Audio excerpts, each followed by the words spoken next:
Hello friends, welcome back to my channel Learn English Grammar with Pooja Thakur. So in my last video I explained kinds of sentences part 1. So उस part 1 में मैंने आपको बताया था कि जो kinds of sentences है वो two bases base से divide होते हैं.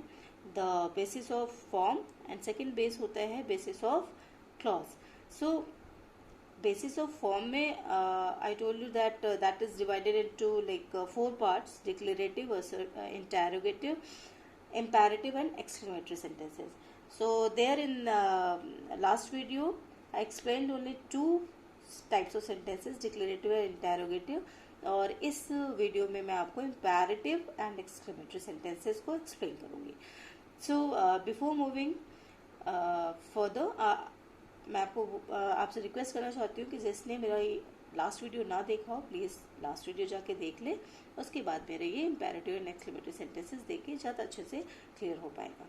सो let's move to the chapter now.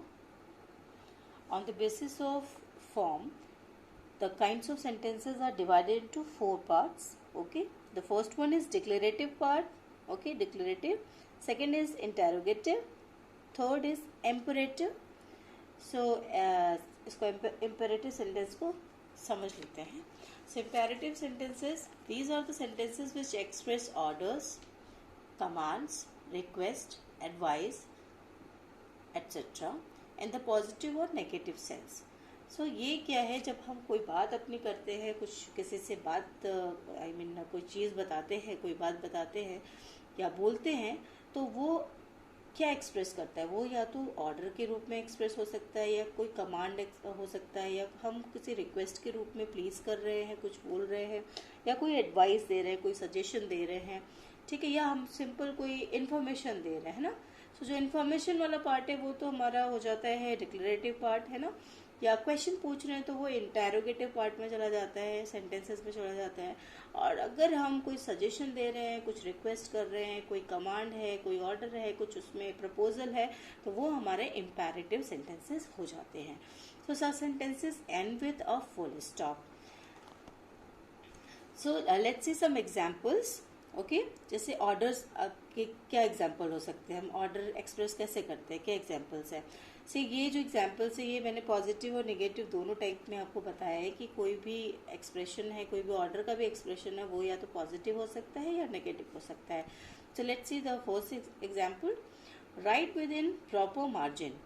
So proper margin में लिखने के लिए कहा जा रहा है, तो ये सिंपल सा सेंटेंस है कि एक ऑर्डर दिया गया है कि जिसमें कि बोला गया है कि आपको एक प्रॉपर मार्जिन में लिखना है.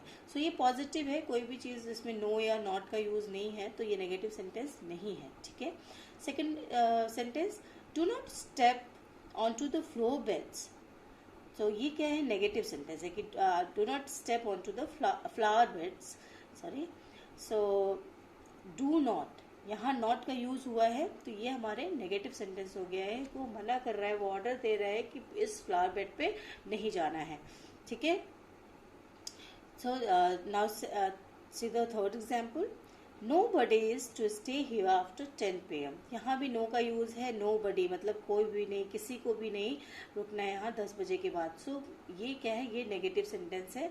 एक ऑर्डर है, हम ऑर्डर दे रहे हैं कि आपको, आप में से कोई भी यहाँ रुकेगा नहीं 10 बजे के बाद, और ये एक नेगेटिव ऑर्डर है. ठीक है, नो यूज़ है, इसलिए इसमें ये नेगेटिव ऑर्डर है.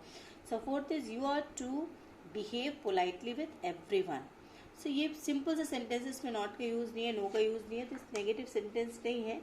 एक ऑर्डर दिया जा रहा है कि आपको सभी से प्रॉपर बिहेव करना चाहिए, पोलाइटली बिहेव करना चाहिए. ठीक है. So this was a positive sentence. Now see the advice, sentences of advice. First one, students should get up early. क्या एडवाइस दे रहा है, सजेशन दे रहा है कि स्टूडेंट्स को जल्दी उठना चाहिए. सो ये पॉजिटिव में है, इसमें कुछ भी नेगेटिव नहीं है, कुछ भी नॉट का, नो का यूज़ नहीं है. So this is a positive sentence, और ये एक एडवाइस है. हम इस तरीके से बोलते हैं ना, आपको ये करना चाहिए, तो वो हमारे एक पॉजिटिव एडवाइस होता है. अब सेकेंड देख लेते हैं. They must not disturb her at work. So not का यूज़ है यहाँ पे कि उन्हें उसे डिस्टर्ब नहीं करना चाहिए काम के टाइम पे. सो ये एक नेगेटिव सेंटेंस है कि उन्हें ये चीज़ नहीं करना चाहिए, ठीक है, नॉट का यूज़ है तो this is a negative sentence. तो ये एक एडवाइस है कि भाई जब वो काम कर रही है तो किसी को उसे डिस्टर्ब नहीं करना चाहिए। So next, request. See the example of request.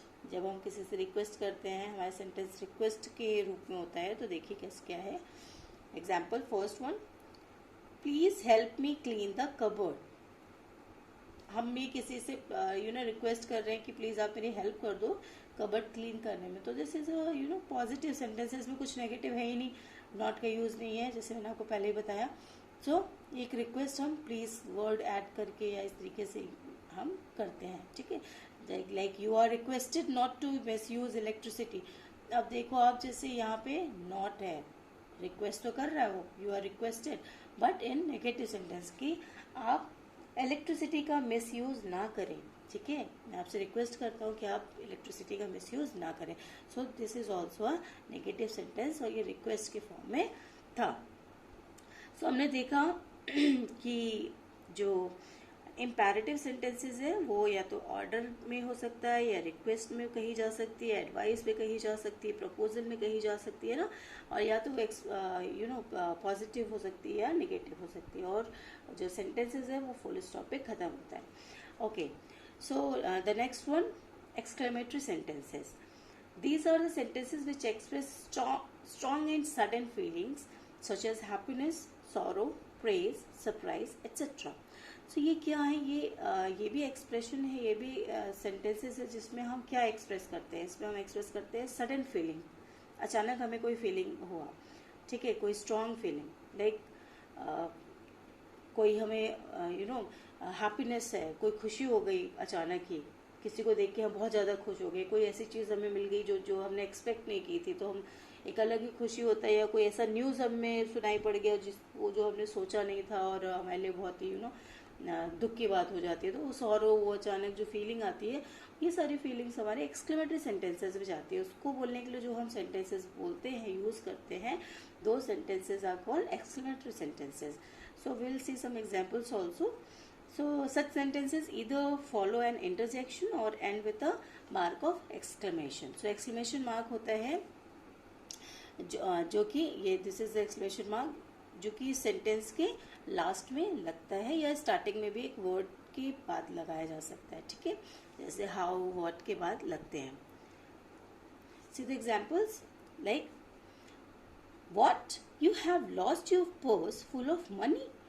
तो ये एक सरप्राइज की बात है, कोई किसी को बताया गया कि मैं अपना पर्स गुम हो गया है, मेरा पर्स जिसमें कि पैसे भरे हुए थे, बहुत सारे पैसे थे, तो सामने वाला सरप्राइज्ड हो गया कि ओ क्या तुमने पैसे गुम कर दिए, आई मीन पर्स गुम कर दिया, इतने सारे पैसे थे जिसमें। तो वो एक एक्सप्रेशन जो अचानक किसी को ये न्यूज़ मिली और एक्सप्रेशन आया, वो हमारा एक्सक्लेमेटरी सेंटेंस हो जाता है। और एक्सक्लेमेटरी सेंटेंस पहचानने के लिए ये जो साइन है, एक्सक्लेमेटरी मार्क जो है, ये एक्सक्लेमेटरी मार्क सीधे से बताता है कि एक्सक्लेमेटरी सेंटेंस है। Okay, now alas even my parents have abandoned me।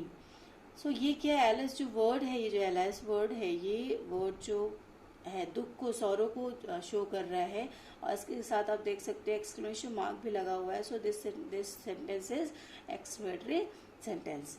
Now hush, एक हश आपको पता ही होगा, हश मीन्स शांत कराते हैं, जो हम बोलते हैं चुप हो जाओ करते हैं, तो वो हमारा हश में हम इंग्लिश में इसे यूज़ करते हैं। और ये भी एक फीलिंग है कि किसी को हम साइलेंट कर रहे हैं, साइलेंस मेंटेन करने के लिए। सो इसके आगे भी एक्सक्लेमेशन मार्क दिख रहा है आपको, तो ये एक्सक्लेमेटरी सेंटेंस हो गया। हाउ मेलोडियसली शी सिंग्स, तो ये यहाँ पे तारीफ हो रही है, सरप्राइज हुए हम कि ये कितना अच्छा गाती है। सो इसके लास्ट में हम देख रहे हैं कि एक्सक्लेमेटरी मार्क लगा हुआ है, तो this is also a exclamatory sentence, है ना, because it is showing some sudden feelings, है ना, अचानक ही कोई दुख हो गया, अचानक ही कोई सरप्राइज हो गया, हैप्पीनेस हो गया, तो ये सारे क्या हो जाते हैं, हमारे एक्सक्लेमेटरी सेंटेंसेस हो जाते हैं। So thank you for watching this video. I hope you liked it, and if you liked it, please do like, share and subscribe. Thank you.